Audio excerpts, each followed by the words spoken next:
Dès les premières pages, on sent que Lockdown va nous plonger dans une histoire sanglante. Et pourtant, on enchaîne direct avec une histoire d'amour. On est dans un lycée. Ça, c'est Daichi. Il est cool et c'est l'un des meilleurs potes de Sota, qui est amoureux de Miho. Est-ce que vous suivez? S'ensuit un enchaînement de situations qui font que notre héros se retrouve aux côtés de sa bien-aimée. La situation est totalement propice à une confession et c'est ce que va faire notre héros. Pas du tout. Il va bégayer en mode j'aime le café noir. Mais ne vous inquiétez pas, l'arc ville lycéenne tranquille est déjà terminé. En effet, c'est en plein cours que les élèves vont apercevoir plusieurs fourgons noirs arriver en trompe dans la cour. Et vu comment ils ont traité le prof de sport, ils ne sont pas là pour discuter gentiment. Ces terroristes sont en fait en cavale et tentent de se planquer. De plus, leur chef Uzuki est gravement blessé. Donc évidemment, l'infirmerie d'un lycée est la meilleure des idées. Bien sûr. En plus, je plains tellement l'infirmière, si elle échoue à sauver la patronne, tous les élèves y passent.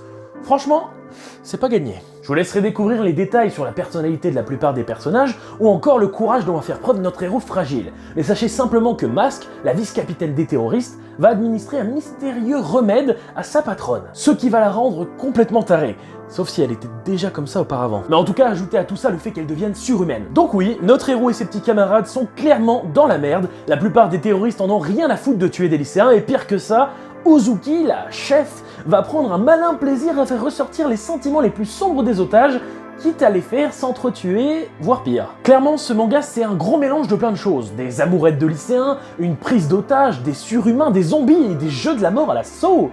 Et le pire, c'est que ça marche, c'est fou. Enfin, avant de partir dans les détails, laissez-moi vous parler du manga en lui-même. A la base, Lockdown est sorti chez Kiyone en 2017 et se termine en 10 tomes. Sauf que le voilà de retour en premier plan puisque les 2 premiers tomes sont tout juste disponibles chez Manga.io. Encore une fois, je vous le rappelle, Manga.io, c'est des tonnes de mangas à lire en ligne pour moins de 7 € par mois. Et en plus, vous pouvez bénéficier de 2 semaines gratuites supplémentaires après la souscription à un abonnement si vous utilisez mon lien de parrainage présent dans la description. Et effectivement, moi aussi j'obtiens 2 semaines gratuites en plus. Merci. Enfin, passons à mon avis plus détaillé sur le manga. Comme je vous le disais auparavant, ce manga c'est un mélange de plein de genres et on peut vite s'y perdre. Pour le moment, ces 2 premiers tomes, je les ai trouvés assez bien maîtrisés, mais il faut tenir sur 10 tomes et garder cette stabilité tout au long des 10 tomes, ça peut être compliqué. Donc on verra par la suite.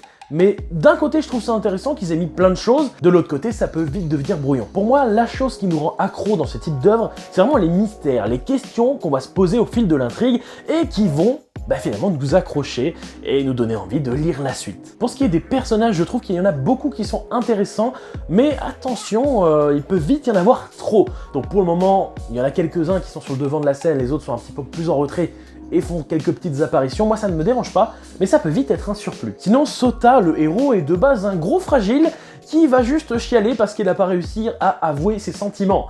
En plus, il est du genre à garder un petit hamster dans son bureau, bref, c'est la personne toute gentille, toute mignonne, lui qui va apporter un gros boost à l'histoire. Mais finalement, différentes situations vont faire qu'il va se retrouver à devenir plutôt badass et plutôt intéressant. Après, il va y avoir un gros changement par la suite pour lui, mais je ne spoilerai pas plus. En tout cas, effectivement, il va changer. En bien ou pas. Sinon, bien sûr, on a Uzuki, l'antagoniste hyper badass, qui est complètement folle aussi, et qui aime torturer les gens au plus profond de leur être. Et en plus de ça, elle est ventriloque. Non, c'est parce qu'il y a Shiragiku qui parle aussi à sa place, enfin on sait pas trop. C'est un peu le bazar, les terroristes ont bien compris le truc pour pas se faire tuer, mais faut pas la faire chier en tout cas, ça c'est clair. Sinon Sota a d'autres camarades intéressants comme Junji, c'est un personnage plutôt charismatique et courageux, et dès le 2e tome, il va être vraiment mis au premier plan. Je pense qu'il peut apporter beaucoup de choses, surtout qu'il a une relation qui est en train de se construire avec Uzuki un petit peu particulière. Est-ce que c'est une bonne chose? Pour nous, oui, pour lui, sans doute pas. Pour ce qui est des dessins, je trouve le trait vraiment correct, et il y a quelques planches qui sortent vraiment du lot que je trouve incroyables, que ce soit par les finitions ou les émotions qu'elles procurent. Le rythme est impeccable, le premier tome, ça fait un petit peu des montagnes russes. Dès la moitié du premier tome, j'étais à fond. Avant ça, c'était un peu plus lent, avec ces petites amourettes, comme je vous l'ai dit. Donc, je vous laisse en profiter. Vous me direz ce que vous en avez pensé, mais moi, le rythme, je l'ai trouvé un petit peu spécial, mais ça m'a pas déplu, du moins pour ces 2 premiers tomes. Et je préfère vous prévenir et vous rassurer, il y a un petit peu de ecchi dans ce titre, mais personnellement, je trouve que ça apporte un bon contraste entre le gore et l'érotisme. Voilà.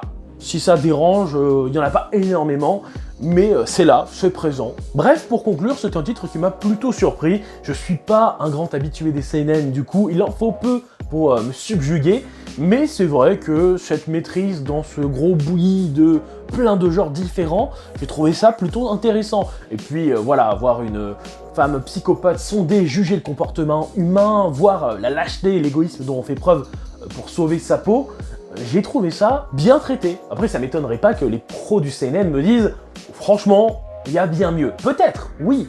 Mais en tout cas, en n'étant pas un gros fan du genre, moi, ça m'a conquis, du moins. Ces 2 premiers tomes, on verra par la suite, c'est une série en 10 tomes, c'est pas très long. En tout cas, pour rappel, c'est disponible chez Kiyun et Manga.io. N'hésitez pas, vous avez mon lien de parrainage en description, n'hésitez pas à me dire aussi ce que vous en avez pensé en commentaire. Et puis moi, je vous dis à bientôt sur MangaCorp. Yosh, j'ai oublié le Yosh en fait. Pas grave. Vous avez vu, c'est beau, hein. Un peu trop, vite.